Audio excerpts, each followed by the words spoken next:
नमस्ते फ्रेंड्स, मैं खुशबू मिश्रा स्वागत करती हूँ अपने चैनल खुशबू मिश्रा ब्लॉग में। कैसे हैं आप सब? मुझे कमेंट में जय माता दी ज़रूर लिखिएगा। और आज इस वीडियो में हम जानेंगे कि मकर संक्रांति के दिन कौन कौन से काम हैं जो हमें ज़रूर करने चाहिए, जिससे हमारे घर में सुख समृद्धि बनी रहे। तो सबसे पहले हमें बिछावन पर अपने हाथ का दर्शन करना है। कराग्रे वस्ते लक्ष्मी कर मध्य सरस्वती कर मूले तु गोविंदा प्रभाते कर दर्शनम।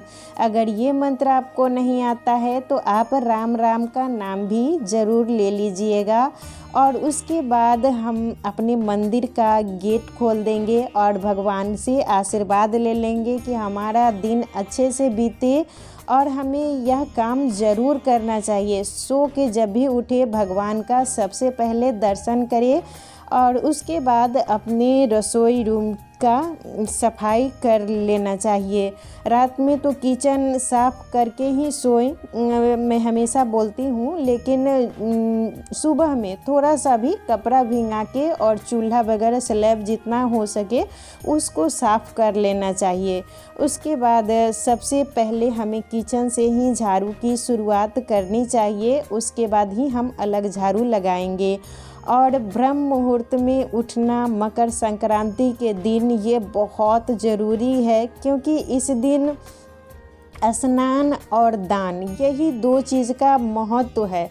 तो इसीलिए हमें ब्रह्म मुहूर्त में उठना है और 4 बजे के बाद आप ज़रूर उठ जाइए। सुबह उठिएगा तभी आपका पूरा काम समय से हो पाएगा। आप टाइम से स्नान भी कर सकते हैं, दान भी कर सकते हैं। और सबसे पहले हमें अपनी किचन की अच्छी से सफाई कर लेनी चाहिए और उसके बाद अपना मेन गेट हम खोल देंगे। तो मकर संक्रांति इस बार 15 जनवरी दिन रविवार को पड़ा है, तो उस दिन हमें सूर्योदय से पहले उठना है, यानी 4 बजे के बाद आप उठ ही जाइए। और उस दिन स्नान का विशेष महत्व है, तो उस दिन बच्चे बूढ़े जितने भी घर के मेंबर हैं उनको स्नान ज़रूर कराइए। और जो अगर नहाने लायक नहीं है उनका कपड़ा भी बदल दीजिए, थोड़ा उनके ऊपर गंगाजल का भी छिड़काव कर दीजिए, लेकिन करना ज़रूरी है। और सबसे पहले हमें अच्छे से घर की साफ़ सफाई कर लेनी है और झाड़ू पूरे घर में अंदर बाहर लगा लेना है। उसके बाद पोछा भी आप लगा लीजिएगा, क्योंकि साफ़ सफाई सुबह में ही कर लेंगे तभी हम स्नान कर पाएंगे। और जितना जल्दी हो सके हमें स्नान कर लेना चाहिए और सूर्य भगवान को जल चढ़ाना चाहिए। इस दिन सूर्य भगवान को जल चढ़ाना विशेष महत्वपूर्ण है और जितना जल्दी हम चढ़ाएंगे सूर्य भगवान को जल, उसका पुण्य हमें ज़्यादा मिलता है। तो इसीलिए हमें जल्दी ही साफ़ सफाई करके स्नान कर लेनी चाहिए। और नहाने के पानी में अगर आप गंगा जी जाते हैं, चाहे कोई नदी सरोवर, तो अच्छी बात है, लेकिन अगर घर में ही स्नान कर रहे हैं तो सादे पानी में आप गंगाजल और थोड़ा सा तिल ज़रूर डाल लीजिएगा, उसके बाद ही स्नान करिएगा, क्योंकि इस दिन तिल का बहुत ज़्यादा ही महत्व है। और आपके पास अगर कोई नई साड़ी है तो वो पहन लीजिए। और रेड कलर की साड़ी रविवार को पहनना बहुत ज़्यादा ही शुभ होता है, तो हो सके तो नई साड़ी पहने, लेकिन अगर नहीं है तो जो धुला हुआ साड़ी है आप वो भी पहन सकती हैं। और उसके बाद हमें मांग में सिंदूर और बिंदी ये ज़रूर लगाना है। सूर्य भगवान को जल चढ़ाने से पहले हमें बाल को कभी भी खुला हुआ नहीं छोड़ना चाहिए और बाल को बांध के ही हम पूजा करेंगे। और मांग में सिंदूर और बिंदी ये ज़रूर लगा ही लेना चाहिए। और इस दिन हम बहुत समझिए हम लोग का बड़ा त्यौहार है, तो पैर में महावर ज़रूर लगा ले पूजा करने से पहले। और उसके बाद हमें सूर्य भगवान को जल चढ़ाना है और पैर में महावर आप पक्का उस दिन लगा ही लीजिएगा, उसके बाद ही पूजा कीजिएगा। और जो भी आप दान का सामान जो देना है वो स्नान करने से पहले ही हमें सब कुछ अच्छे से सजा के रख देना है। नहाने के बाद उसको नहीं छुआ जाता है। कहा जाता है कि सब कुछ दान होता है, इसीलिए जो भी दान करना है हमें पहले निकाल के सीधा रख देना चाहिए। और सूर्य भगवान को इस दिन गंगाजल, तांबे के लोटे में गंगाजल रख लेंगे। रोली, अक्षत और तिल, गुड़ इस दिन ज़रूर रखना है। उसके बाद लाल फूल डाल के ही सूर्य भगवान को जल चढ़ाना है। और सूर्य भगवान को जल चढ़ाते समय आप पूरब दिशा की ओर ही अपना मुख करके जल चढ़ाएंगे। और सूर्य आपको उस दिन दिखे या ना दिखे, फिर भी आपको जल चढ़ाना है। और उगते हुए सूर्य भगवान का जल चढ़ाना ये तो बहुत ज़्यादा ही अच्छा होता है, लेकिन अगर नहीं भी दिख रहे हैं तो आप जल उस दिन ज़रूर चढ़ाइएगा। जल चढ़ाने का इस दिन विशेष महत्व है। और उसके बाद आप 3 बार या 7 बार सूर्य भगवान की परिक्रमा ज़रूर कर लीजिएगा। और देखिए यहाँ पर मैं जल चढ़ा के दिखाई हूँ। बहुत से लोग हैं कि कहीं भी जल चढ़ा देते हैं और उस पर पैर वगैरह किसी का भी लगता रहता है, तो वो सब गलती हमें नहीं करनी चाहिए। जल चढ़ाएं तो एक ऐसा जगह चढ़ाइए जहाँ पर कि कोई आ जा ना सके, किसी का पैर वगैरह ना लगे।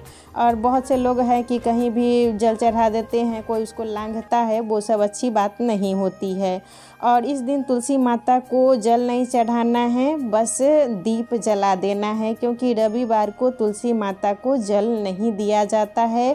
और पूरे घर में गंगाजल का छिड़काव कर देंगे, क्योंकि खरमास चल रहा था और घर का शुद्धिकरण करना भी बहुत ज़रूरी है। और हो सके तो रोज़ दिन ही आप घर में गंगाजल का छिड़काव कीजिए और कपूर की आरती रोज़ दिन ही दिखाइए। इससे होता है कि हमारा घर का वातावरण शुद्ध हो रहता है और एक घर में अलग ही एनर्जी आती है। और भगवान को इस दिन दही, चूड़ा ये सब भोग में लगाना है।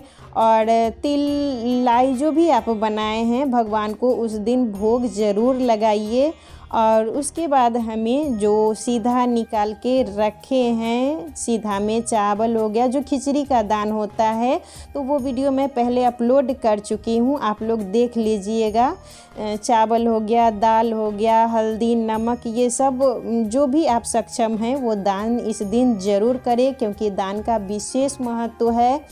और उसके बाद हमें तिल से इस दिन कहा जाता है कि तिल से स्नान करना चाहिए, तिल को तापना चाहिए, तिल को खाना चाहिए, यानी तिल का इस दिन बहुत ज़्यादा ही महत्व है। तो आप स्नान के बाद, पूजा वगैरह करने के बाद थोड़ा सा तिल आग में रख के और उसको ताप ले, ये भी बहुत ज़रूरी है।